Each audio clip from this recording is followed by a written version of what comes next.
Welcome to another episode of Positive Profit. I'm your host, Kara Brothers, and I'm going rogue today.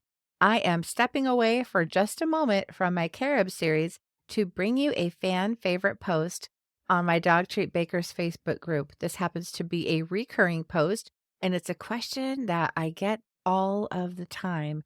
And it has to do with what bakers want to know before they start a dog treat business. So don't let misinformation steer you down the wrong path. If you've been thinking about starting a dog treat business or already launched your dog treat business, this is an episode you don't want to miss.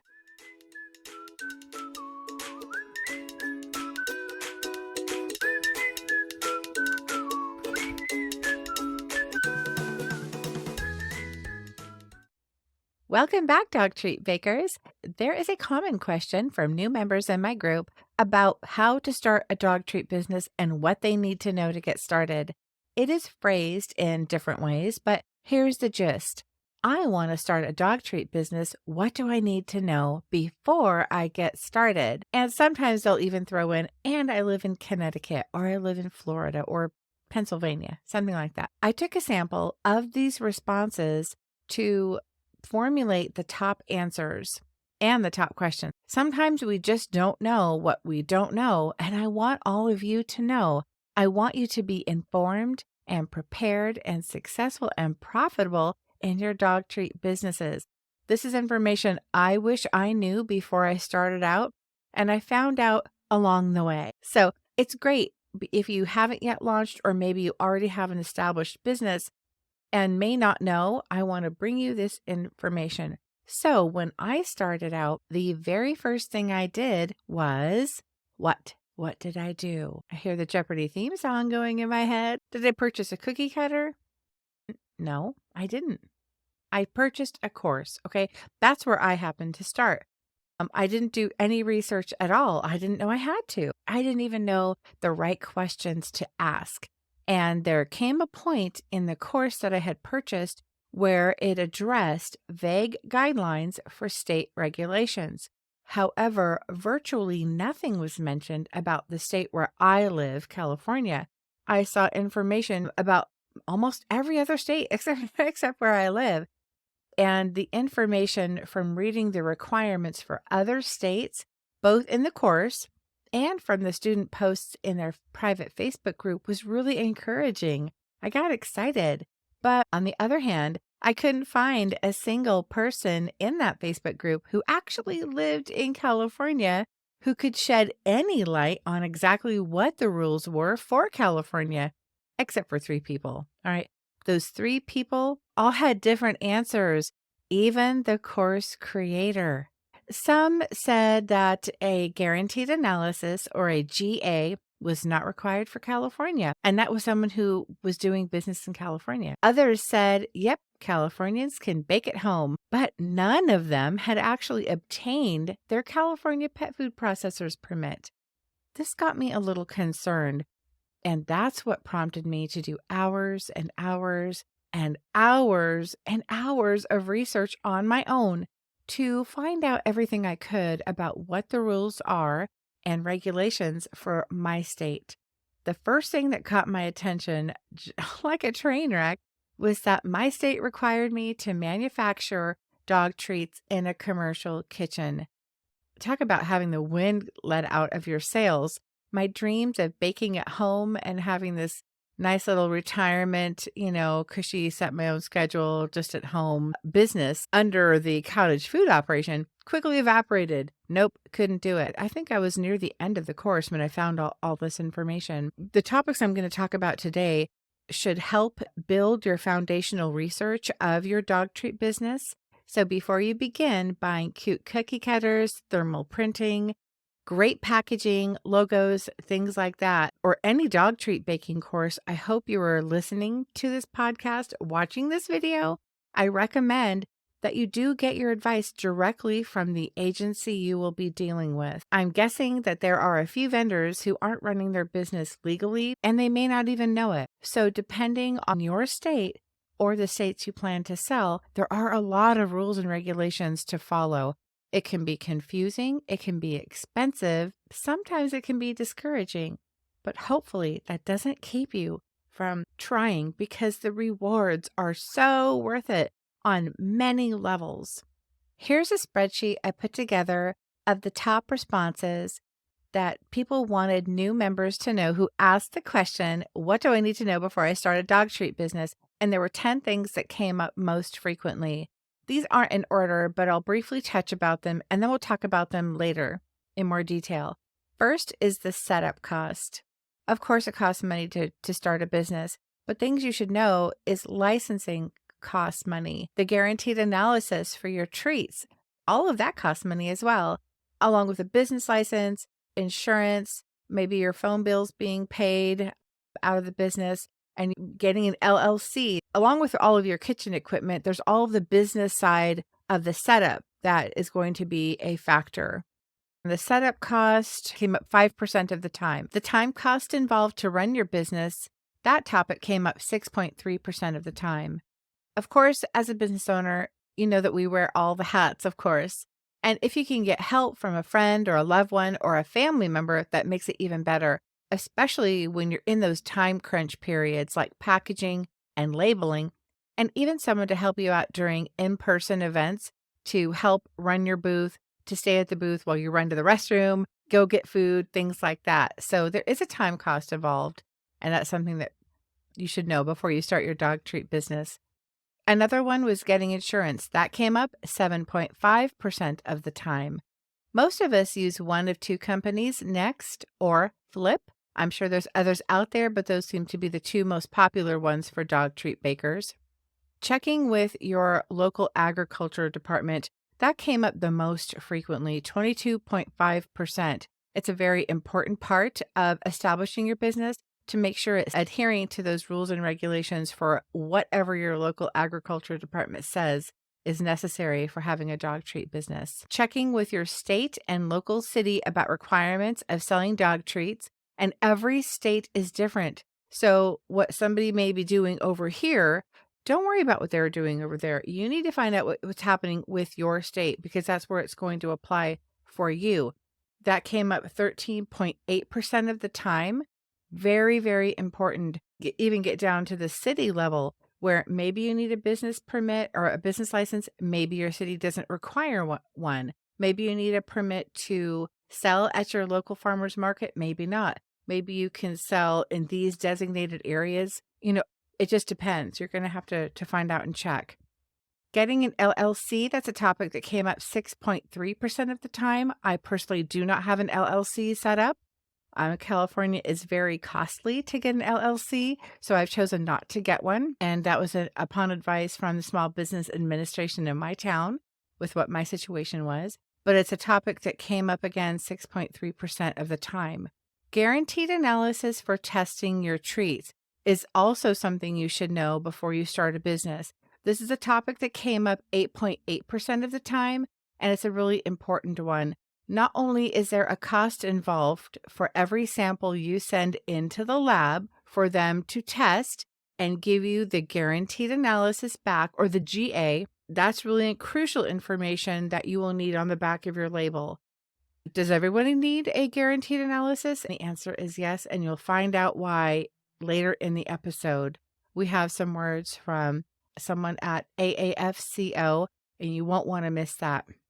What came up also very frequently, and I cannot stress this enough, I think this is probably the most important step. Do not skip this step. Trust me. Make the calls to these different agencies that apply to your state, your city, things like that. Do the research. It's all online and it's all there for you. You can do it yourself. You don't have to hire anyone to do this for you. Doing the research online is where I would start to familiarize yourself with what's local for you. And then, of course, if they have phone numbers, dig for those phone numbers, okay? Make the calls because then you get to ask questions and pick their brains. This legwork is so very important. Getting the information right from the source is best. Getting an employer identification number or an EIN, that is a topic that came up 3.8%. to make sure you're all square during tax time. And then what came up 10% is to sell out of state like you might do on Etsy or you might do with your own website, you must be registered in that state.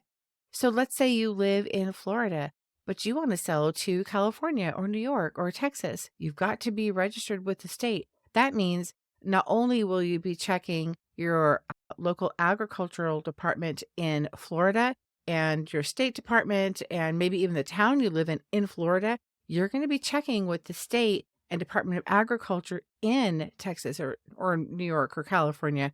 To sell out of state, you need to be registered in that state. These are the 10 most important things to know before starting a dog treat business and how they break down. And we're going to get into each of those individually right now. So we just reviewed the spreadsheet and let's review all the topics one by one.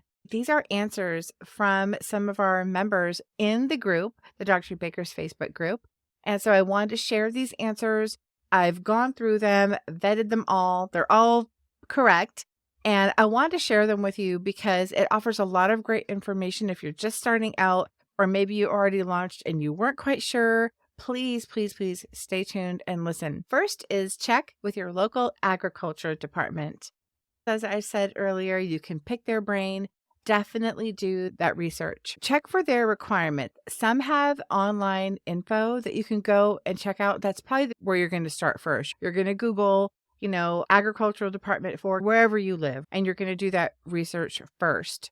Find the phone numbers though. Find them, call them, see if you can speak to an actual person because you might have the information online, but sometimes it's not phrased in a way that makes sense, or you might have a question but not sure what answer really fits that question. So try to find the phone numbers and call them. For me in California, I really didn't deal so much with my local agriculture department. I dealt with the California Department of Public Health Food and Drug Branch, and that's who my contact was through.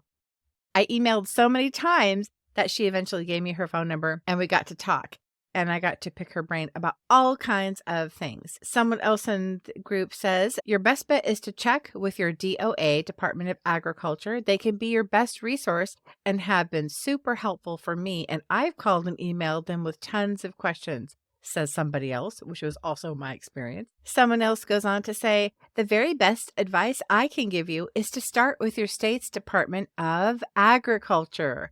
Then you need to contact your local state and city government to see what requirements they have and if they will let you obtain a business license to operate this type of business from your home.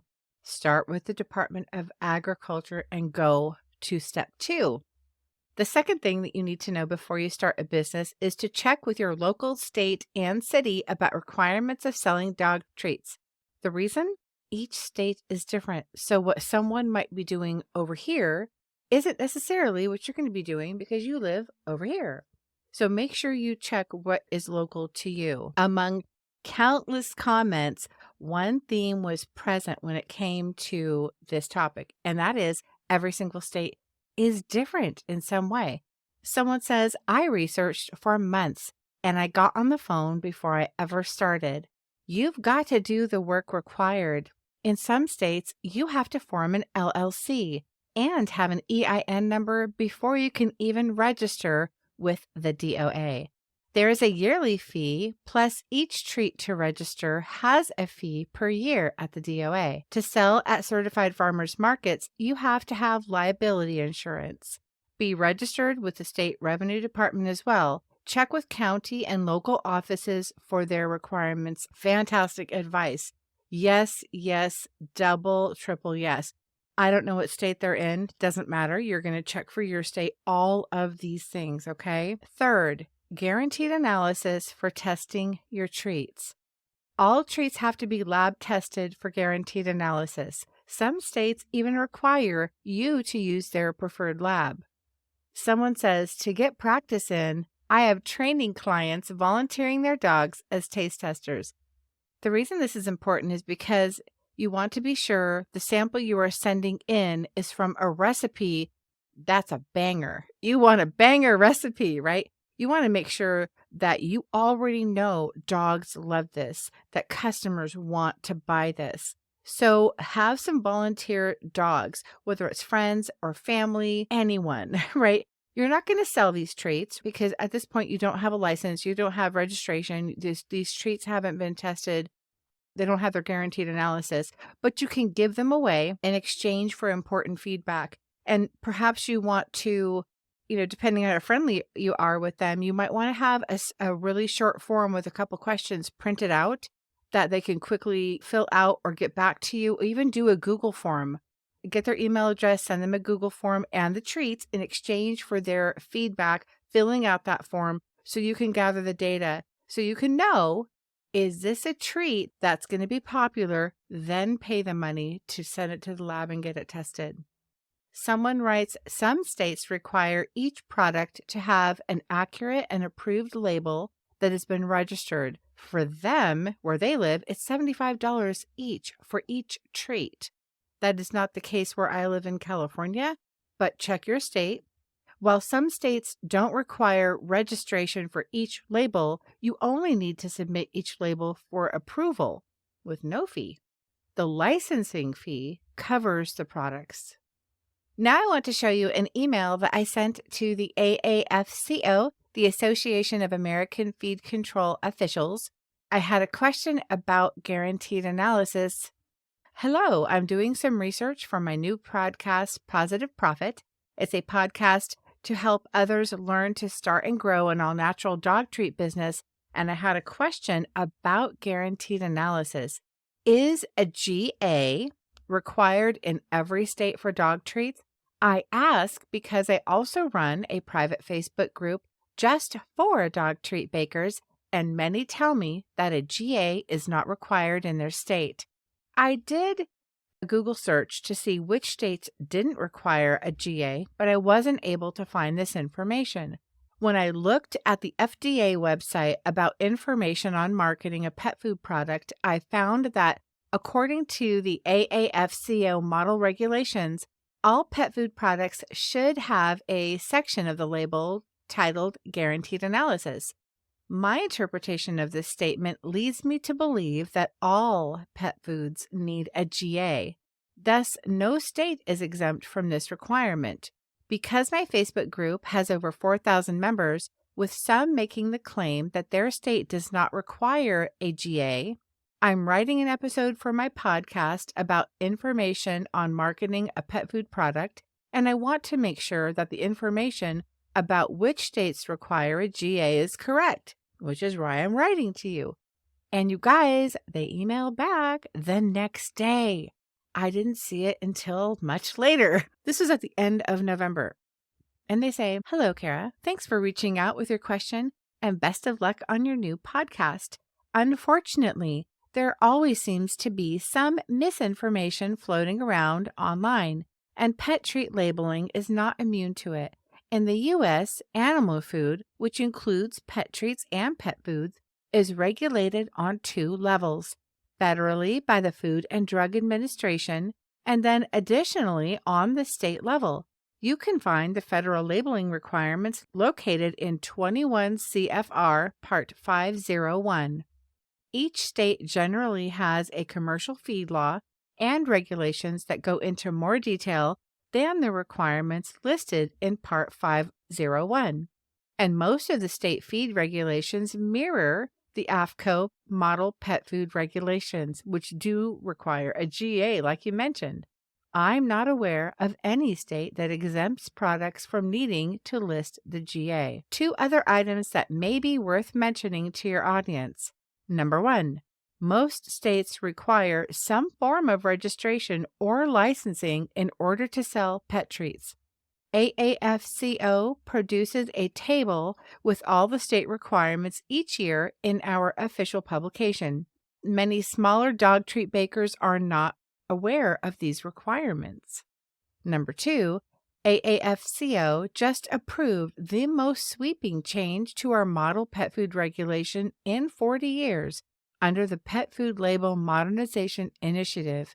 You can find more information at the link below, but information related to GAs will be changing to a new nutrition facts box over the next few years.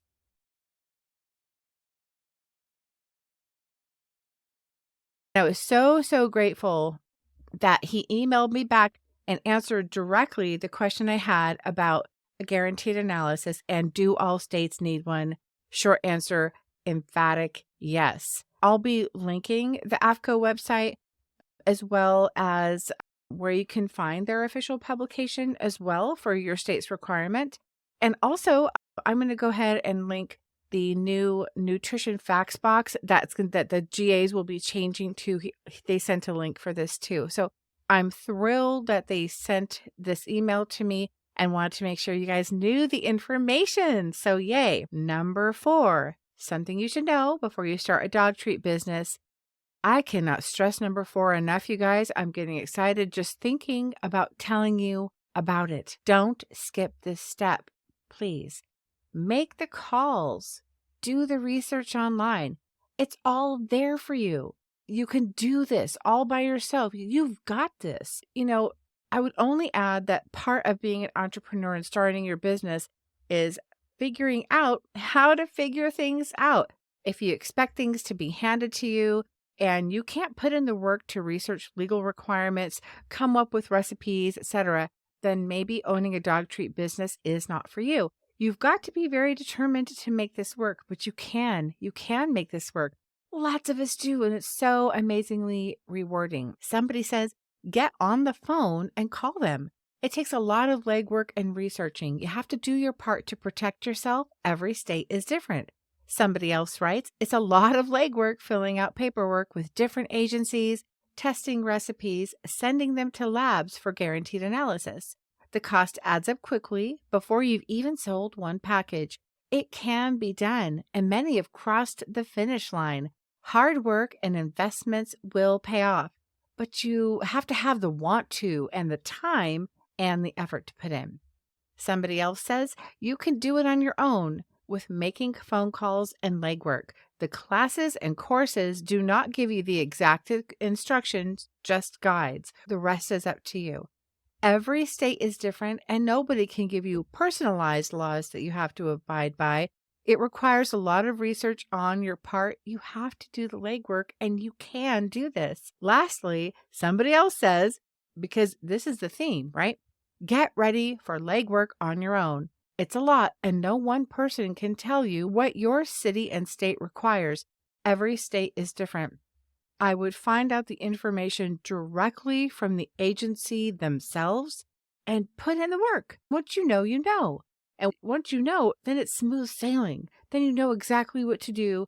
And then the fun part of the business begins, right? Number 5, to sell out of state, you must be registered in that state.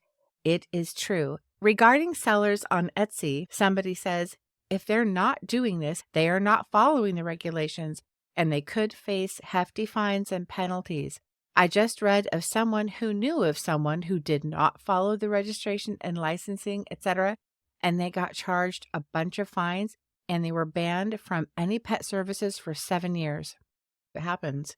Somebody else says Etsy does not take care of mailing to other states and those issues about being registered. They don't figure that out for you. Those options are there. Etsy gives you the options to sell to other states, but whether it's legal for you to do that, that's on you. Someone says there was a girl who sold on Etsy and she was not registered in the states she sold to, and a Department of Agriculture agent from a different state ordered her treats. Yep, ordered them, and she got slapped with a certified letter. It was a huge legal mess and cost her a fortune. People think they can get away with it, and they can't. You never know who is ordering. That's a wake-up call. Somebody else says it is 100% on the seller to be legal in every state they are shipping to. In order to sell out of state, you must be registered in each state you want to sell to, not just yours. There's a lot to it. Nobody can tell you what your state requires. You have to find out for yourself. It's all different. You just need to get on the phone and research, okay? So depending on the rules in your states or the states you plan to sell, there's a lot going on, a lot you have to follow. But do you have to sell to other states? No, you don't. Maybe right away you choose just to sell in your own state, and you just want to do in-person events, and you just want to do markets and things like that. That might be a great way to get started. And once budget allows and things like that, then you can open it up to find out, okay, now I want to sell to California and find out what they require and get registered in whatever state you want to sell in. It might be good to add that down the road. Number 6, the setup cost. Also, a great thing you should know before you get started. Somebody says in the beginning, and I could not agree with this more. In the beginning, keep it simple. Don't go buying tons of different tools and spend so much money on all the crazy recipes. Build a base first with a simple recipe and go from there. Fantastic advice. Somebody says, this is not a cheap business to get into. There's a lot of rules and regulations to follow. However, if you are passionate about starting this business and you're able to, it's rewarding. Nothing worth doing is easy. Number 7, the time cost involved and how incredibly hard this can be to do all by yourself. Someone says when they started, they did everything themselves. And as business picked up, it became almost impossible to keep up with all the emails, orders, shipping, delivery, baking, decorating, packaging, supply shopping, bookkeeping, social media, maintaining a website, paying bills, doing events, etc., etc. We know when you wear a business and it's just you wear all of those hats. It can be time consuming. And unless you are very organized, have a lot of energy, it can be tough to do it all yourself. The good news is if you're doing it from home, you can set your own schedule, which is so fantastic. The idea of working at home and being able to be flexible and change things around as you want. You're your own boss, right? There will be times where it's helpful to have someone else do this with, like when you are packaging and labeling, even events, someone else there to cover the booth when you need to run to the restroom or get something to eat or when it gets busy. Somebody else says, as my business grew, it became harder and harder. It took me a long time before I got to the point that I felt that I could afford help. It almost broke me. But now my BFF and I run the business together and things are great. Awesome. Someone else says, baking is a lot of work and time consuming. Do what you can and give yourself grace when you don't finish everything you want on the first try. That's true. Grace is very helpful, even for yourself. We give it to others a lot, but giving it to ourselves is important. I want to thank you so much for sticking with me through this entire episode. It was a really, really important one, and I didn't want to wait to share it with you. I hope you're all having a fantastic holiday time. I am just so honored that you are here with me all the time, listening to my episodes, watching my shows. If you guys have questions or comments, I would love to hear them. Comment on the video below or head over to my website, pawsitiveprofit.com. That's positive with a P-A-W. Click on the podcast and scroll down till you see send message to Kara. Send me a little message and I'll be able to answer your question on the show. Thanks so much, and I will see you again next time. Until then, don't forget to treat yourself well.